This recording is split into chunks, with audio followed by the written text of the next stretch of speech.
නික්ඛමත නික්මීම පිණිස. නමෝ තස්ස භගවතෝ අරහතෝ සම්මා සම්බුද්දස්ස. උදා වූ අද දවස තුල හැම දිනාටම නිදුක් නිරෝගී සුවය චිරජීවනයේ දීර්ඝායු සම්පත් පිරි නිරෝගීම දවසකට ආශිර්වාද ප්‍රාර්ථනා කරමින් බෞද්ධ රූපවාහිනිය හරහා හිමිතිරි උදෑසන ඔබ මේ එකතු වෙන්නේ තමන්ගේ ජීවිතයට වටිනා දහම් ඕදනක් දහම් අවවාදයක් ලබා ගන්න අරමුණින්. පින්නතුනි, අපේ ජීවිතේ නොයෙකුත් බැඳීම් ඇති කරගන්නවා. බිරිඳක් ස්වාමියෙක් අතර ඇති වෙන බැඳීම, ඊළඟට යාළු යෙහෙලියන් අතර ඇති වෙන බැඳීම, දෙමව්පියෝ දරුවෝ, සහෝදර සහෝදරයන්, යාළු මිත්‍ර, මේ විදිහ නොයෙකුත් ආකාරයේ බැඳීම් එක්ක තමයි අපි ජීවිතය ගත කරන්නේ. එතකොට මේ හැම බැඳීමක් තුලම අපි බලාපොරොත්තු වෙන දෙයක් තියෙනවා. අපි ප්‍රාර්ථනා කරන දෙයක් තියෙනවා. ඒ තමයි ඒ හැම බැඳීමක්ම අපිට ජීවිතේ යම්කිසි සැනසීමක්, සතුටක්, අස්වැසිල්ලක් ගෙන දෙයි කියන බලාපොරොත්තුව. හිතලා බලන්න පින්නතුනි, දෙමව්පියෝ දරුවන් කෙරෙහි දක්වන ආදරය, කරුණාව, සෙනෙහස, ඒ දරුවෝ පුංචි කාලේ ඉඳන් උගන්වන්න, ඊළඟට ඒ දරුවන්ගේ අනාගතේ සාර්ථක කරගන්න, ආවිවාහ කරලා දෙන්න, විවාහ වුණත් ඒ දරුවන් අත් නොහැර රැක බලා ගන්න, දරුවන්ට අවශ්‍ය උපකාර කරන්න දෙමව්පියෝ ඒ තරම් කැපකිරීමක් කරන්නේ. ඒ දෙමව්පියන් තුළ යම් බලාපොරොත්තුවක් තියෙනවා. අපේ දරුවෝ අපිට සලකයි, අපි ගැන හොයලා බලයි. ඒ වගේමයි පින්නතුනි, අපි යාළුවෙකුට යම් උපකාරයක් කරනවා නම් ඒ තුලින් බලාපොරොත්තු වෙන යම් දෙයක් තියෙනවා, සැනසීමක් තියෙනවා. ඉතින් බුදුරජාණන් වහන්සේ දේශනා කරනවා මේ විදිහේ නොයෙකුත් බලාපොරොත්තු පොදි බැඳගෙන අපි නොයෙක් පිරිස් එක්ක ඇලීමක්, බැඳීමක් ඇති කරගන්නවා. නමුත් මේ ලෝකේ ස්වභාවය ගැන අපිට අවබෝධයක් ඇත්තේ නැහැ. බුදුරජාණන් වහන්සේ දේශනා කරනවා මේ ලෝකේ ස්වභාවය, ලෝක ධර්මතාවය තමයි සබ්බේහි මේ පියේහි මනාපියේහි නානාභාවෝ විනාභාවෝති අබින්නම් පච්ච වෙක්කිතබ්බං. මේ ලෝකේ ස්වභාවය තමයි අපි ප්‍රිය කරන දේවල් තියෙනවා, ප්‍රිය කරන අය ඉන්නවා. ඒ හැම දෙයක්ම වෙනස් වෙන ස්වභාවයටපත් වෙනවා, විනාභාවයකටපත් වෙනවා. දැන් අපි මේ කාරණේ හිතන්න කැමති දෙයක්ද අකමැති දෙයක්ද? අපි මේක සිහිනකින්වත් බලාපොරොත්තු නොවන දෙයක්. අපි කැමති නැහැ අපේ අම්මා තාත්තා වෙනස් වෙනවට. ඊළඟට අපේ දරුවෝ අපි කෙරෙන් වෙනස් වෙනවට අපි කැමති නැහැ. ඊළඟට සහෝදර සහෝදරියෝ අපෙන් වෙන් වෙනවට කැමැත්තක් ඇත්තේ නැහැ. ඒ අයගේ වෙනස් වීම අපිට දරා ගන්න බෑ. ඉතින් බුදුරජාණන් වහන්සේ දේශනා කරනවා නමුත් මේ ලෝකේ ධර්මතාවය තමයි අපි ප්‍රිය කරන, අපි කැමැත්තෙන් ඇලුන, බැඳුන මේ ලෝකේ හැම දෙයක්ම වෙනස් වෙන ස්වභාවයටපත් වෙනවා, විනාභාවයකටපත් වෙනවා. ඉතින් බුදුරජාණන් වහන්සේ දේශනා කරනවා ඒක නිතර නිතර සිහි කළ යුතු දෙයක්. අබින්නම් පච්ච වෙක්කිතබ්බං. ඉත්‍යාවා පුරිසේනවා ගහට්ටේනවා පබ්බජිතේනවා. ස්ත්‍රියක් වුණත්, පුරුෂයෙක් වුණත්, ගිහියෙක් වුණත්, පැවිද්දෙක් වුණත් මේ හැම දෙනා විසින්ම සිහි කළ යුතු කාරණාවකට බුදුරජාණන් වහන්සේ දේශනා කළා. ඒකට හේතුව තමයි පින්වතුනි බලන්න, අපි බැඳීමක් ඇති කරගත්තට පස්සේ ඒ බැඳීම තුලින් අපි බලාපොරොත්තු වෙන සැනසීම නැති වුණාට පස්සේ මොකද වෙන්නේ? අපේ ජීවිතේම කඩා වැටෙනවා. හිතලා බලන්න, සමහර වෙලාවට දරුවෝ නැති දුකට දෙමව්පියෝ තාමත් අඬනවා. අපි දන්නවා මේ ලෝකේ, අපි දන්නවා ලංකාව තුළ 30 අවුරුදු යුද්ධයක් පැවතුණා. මේ යුද්ධයේදී තරුණ ජීවිත, තරුණ දරුවෝ අහිමි වුණා සමහර දෙමව්පියන්ට. ඒ අම්මලා තාත්තලා තාමත් අඬනවා කියනවා ඒ දරුවෝ ගැන. ඊළඟට සුනාමි ව්‍යසනයෙන්, මහා ව්‍යසනයෙන් ජීවිත බොහෝ අහිමි වුණා. සමහර විට අම්මා තාත්තා නැති වුණා, දරුවෝ ඉතුරු වෙලා ඉන්නවා. දරුවෝනේ අම්මා තාත්තා ඉතුරු වෙලා ඉන්නේ. ඒ අය ගෙවන්නේ ජීවිතේ සතුටකින්, සැනසීමකින් නෙමෙයි, මහා දුකක්. අනේ අපේ දරුවෝ අනේ අපේ අම්මා තාත්තා, අනේ අපේ ඥාතීන්, අනේ අපේ ගෙවල් දොරවල්, අනේ අපි බොහෝ සෙයින් දුක් මහන්සිලා හරි හම්බ කරගත්ත දේවල් කියලා ඒ මත්තෙම කම්පා වෙනවා, ශෝක කරනවා. නමුත් පින්වතුනි බලන්න බුදුරජාණන් වහන්සේ දේශනා කරපු මේ ධර්ම කාරණේ සිහි කිරීමේ වටිනාකම තමයි අපේ ජීවිතේ අපි හුරු කරගන්නවා මේ දෙයට. ඒ තමයි අපි ප්‍රිය කරන, අපි කැමැත්තෙන් ඇලෙන, කැමැත්තෙන් බැඳෙන හැම දිනාම වෙනස් වෙනවා කියන කාරණේ දැනගෙන අපි ඒ පිරිස එක්ක කටයුතු කරනකොට අපිට ඒ අයගේ වෙනස් වීම දරා ගන්න පුළුවන්. ඒ අයගේ වෙනස් වීම තුළ අපිට ජීවිතේ දුකක්, කනගාටුවක් ඇති කරලා දෙන්නේ නැහැ. ඉතින් ඒ නිසා පින්වතුනි බුදුරජාණන් වහන්සේ දේශනා කළේ ඒකයි. ඒ වගේම ඊළඟ කාරණේ තමයි මේ විදිහට අපි කැමැත්තෙන් ඇලුන, බැඳුන දෙයක් නිසා මොකද කරන්නේ? අපි කයෙන් අකුසල් කරනවා. ඊළඟට වචනයෙන් අකුසල් කරනවා. සිතින් අකුසල් කරනවා. සිතින්, කයින්, වචනයෙන් මේ තිදොරින්ම අකුසල් වෙන්නේ මේ කැමැත්ත නිසාමයි. මේ ප්‍රියභාවය නිසාමයි.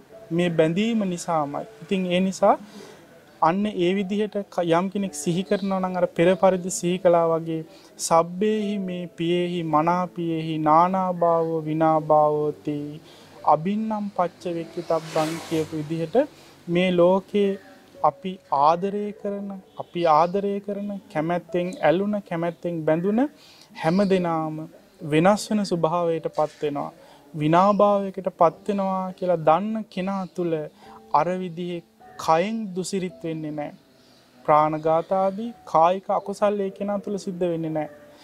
ඊළඟට වචනෙන් බොරු කියන්න, කේලම් කියන්න මේ හැම දෙයකටම පෙළඹෙන්නේ අපි තමන්ගේ දෙයක් රැකගන්න, තමන්ගේ දෙයක් ආරක්ෂා කරගන්න, තමන් කැමති දේ ඒ විදිහට පවත්වා ගන්නටයි අපි මේ වෑයම් කරන්නේ. අන්න ඒ විදිහට කල්පනා කරනකොට වචනේ තුලින් සිදුවෙන අකුසල් අපෙන් දුර වෙලා යනවා.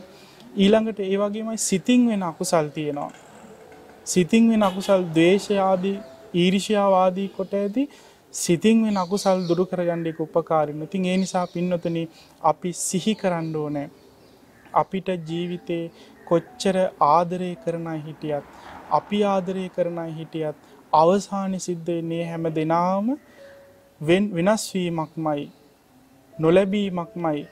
ඔබ මේ පින්නතුන් දන්නවා කිසා ගෝතමිය කියලා කියන්නේ පුංචි දරුවෙක් හිටපු අම්මා කෙනෙක්. මේ අම්මා නොහිතපු වෙලාවක මේ පුංචි දරුවා නැති වෙනවා, කලුරිය කරනවා. මේ අම්මට මේ දුක දරා ගන්න බෑ. ඇයි? හොඳට hina වෙලා හොරතල් බස් දොඩපු මේ පුංචි දරුවා එකපාරම කතා කරන්නේ නැහැ. හොරතල් හිනහව නැහැ. ඉතින් මේ අම්මා බැලුවා මේ දරුවට අසනීපයක් වෙන්න ඇති. මේ දරුවව කරපින්නගෙන ගයක් ගානේ දුවන්නේ, අනේ මගේ දරුවට ප්‍රතිකාරයක් කරන්න. දරුවට අසනීපයක්. කතා කළා, hina වුණා, හොරතල් බස් තෙපලුවා. දැන් මේ කිසිම දෙයක් නැහැ. අනේ උපකාර කරන්න කියලා ගයක් ගානේ යනකොට නුවණැතියෙක් විසින් මේ කිසා ගෝතමීව යොමු කළේ බුදුරජාණන් වහන්සේ ළඟට. බුදුරජාණන් වහන්සේ දැක්කා බැඳීම නිසාමයි මෙච්චර දුකක් ඇති වුනේ. මෙච්චර කම්පාවක් ඇති වුනේ. හිත උමතු වුනේ බැඳීම නිසා. ඒ බැඳීම නිසාම මෙයා තේරුම් ගන්න කැමති නැහැ තමන්ගේ දරුවා මිය පරලෝ ගියා කියන කාරණේවත්. ඉතින් බුදුරජාණන් වහන්සේ මේක දැකලා අර නොමල ගේකින් අබමිටක් ගේනට කිව්වා. ඉතින් බුදුරජාණන් වහන්සේ ඒ විදිහට දේශනා කළාට පස්සේ මම ගයක් ගානේ දිව්වේ නොමල ගේකින් අබමිටක් හොයන්නට. නමුත් අවසානයේ ඇයටම තේරුම් ගියා මේක ලෝක ධර්මතාවයක්.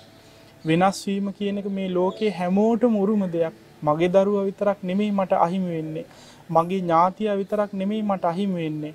මේ ලෝකේ හැම බැඳීමක්ම ස්ථිර බැඳීමක් නෙමෙයි, తాවකාලික බැඳීමක් කියන කාරණේ තේරුම් ගත්තා. ඒ නිසාම බුදුරජාණන් වහන්සේ ළඟට යන්නටත් පෙර කිසා ගෝතමිය තමන්ගේ දරුවා අමුසොහනට දාලා බුදුරජාණන් වහන්සේ ළඟට ගියේ. ඇය ඒ කාරණේ තේරුම් ගත්තා. ඉතින් ඒ නිසා පින්නතුනි අපිත් කල්පනා කරන්නට ඕනේ, තේරුම් ගන්නට ඕනේ මේ ලෝකේ අපි ආදරය කරන, අපිට ආදරය කරන, කැමැත්තෙන් බැඳෙන, ඇලෙන හැම දෙයක්ම වෙනස් වෙන ස්වභාවයට පත් වෙනවා. විනාභාවයකට පත් වෙනවා. ඒක මේ ලෝකේ ධර්මතාවයක්. මේ ලෝකේ සියලු දෙනාටම පොදු වූ දෙයක් කියන කාරණය නිතර නිතර සිහි කර කර මානසිකාරය කර කර ඔබට ජීවිතය ගෙවන්නට පුළුවන් නම් ඒ තුලින් ඇතිවෙන කනගාටුව, ප්‍රියන්ගෙන් වෙන්වීම තුළ ඇතිවෙන කනගාටුව, ਸੰతాපය ආදී කාරණා දුරු කරගෙන සුවසේ සැනසෙල්ලේ ජීවිතය ගත කරන්න ඔබට අවස්ථාව සැලසෙනවා. ඉතින් ඒ සඳහා මේ දහම් අවවාදය හැම දිනාටම උපකාරයක්ම වේවා කියලා මේ හිමිදිරි උදෑසන සෙත් පතනවා. අද දින මේ උතුම් පින්කමට දායකත්වයෙන් කටයුතු කරනවා මොනරාගල ඔබ්බේගොඩ ලිඳ අරාව ලිපිනේ පදිංචි ආර්.එම්. කරුණාරත්න පියතුමාණන්, ආර්.එම්. ජයමාලි විජිත කුමාරි මෑණියන් ප්‍රදාන කරගෙන ඒ පවුලේ පින්වත් පිරිස අරමුණ හැටියට සිහිපත් කරනවා ආර්.එම්. දිනිති පාරමී කරුණාරත්න දියණියගේ 2021 9/26 වෙනි දිනට යෙදෙන 15 වෙනි ජන්මදිනයේ සිහිපත් කරගෙන ඇයට නිදුක් නිරෝගී සුවය ප්‍රාර්ථනා කරන්නටත් මේ පින් බලෙන් එම දියණියටත් ආර්.එම්. තිලෝක විදුරංග පුතණුවන්ටත් ඒ වගේම දැයේ දුවා දරුවන්ටත් කීකරුව ගුණවත් ප්‍රඥාවන්තව කටයුතු කරන්නට ඒ වගේම අධ්‍යාපන කටයුතු සාර්ථක කරගන්නට හැම දිනාටම මේ පුණ්‍ය ශක්තිය හේතු වාසනා වේවා කියන උතුම් ප්‍රාර්ථනාවෙන් අද දායකත්වයෙන් කටයුතු කරනවා. ඉතින් හැම දිනාම මේ හිමිදිරි උදෑසන රැස් කළ උතුම් පිනේ අනන්ත අනුභවයෙන් ජන්මදිනයේ සිහිපත් කරන්නේ පින්වත් දියණියටත් ඒ වගේ මේ පුතණුවන් ඇතුළු කොට ඇති සියලු දුවා දරුවන් ගුණින් වැඩෙත්වා, නුවණින් වැඩෙත්වා, කීකරුව තම ජීවිතය තුළ සුවසේ ගුණධර්ම දියුණු කරගෙන මේ ගෞතම බුද්ධ ශාසනය තුළ බුදුරජාණන් වහන්සේගේ ශ්‍රාවක දියණියන්, ශ්‍රාවක පුතුණුරුන් හැටියට අමා මහ නිවනින් සැනසෙන්නට, චතුරාර්ය සත්‍ය ධර්මයන් අවබෝධ කරගන්නට මේ පින හේතු වාසනා වේවා කියලා පුණ්‍යානුමෝදනා ප්‍රාර්ථනා කරනවා. ඒ වගේම සියලු දෙවියන්ට මේ පින් අයිති වේවා. දෙවියන්ගේ ආශිර්වාදය, ආරක්ෂාව, රැකවරණය හැම දිනාටම සලසා ලැබේවා. කරන කියන කටයුතු සාර්ථක කරගන්න යන එන ගමන බිමනදී දෙවියෝ ආශිර්වාද කරත්වා, රැකදෙත්වා. සියලු දෙවියන්ට උතුම් නිවනින් සැනසෙන්නට මේ පින හේතු වාසනා වේවා. ඒ වගේම නමින් ජන්මාන්තර ගත වුණ සියලු ඥාතීන්ටත් මේ පින් අයිති වේවා. පරලොව ජීවිත සුවපත් වේවා, සැපවත් වේවා. උතුම් නිවනින් සැනසීම ලබත්වා. හැම දිනාටම මේ උතුම් පුණ්‍යානුභාවයේ අනන්ත ආශිර්වාදයෙන් තමා තුළ ප්‍රියන්ගෙන් වෙන්වීම තුළ, ප්‍රිය කරන දේවල් අහිමි වීම තුළ ඇතිවෙන දුක, ශෝකය, කනගාටුව දුරු කරගන්නට මේ උතුම් අවවාදයේ කාන්තේම හේතු වාසනා වේවා කියලා සෙත් පතනවා. හැම දිනාටම තෙරුවන් සරණයි.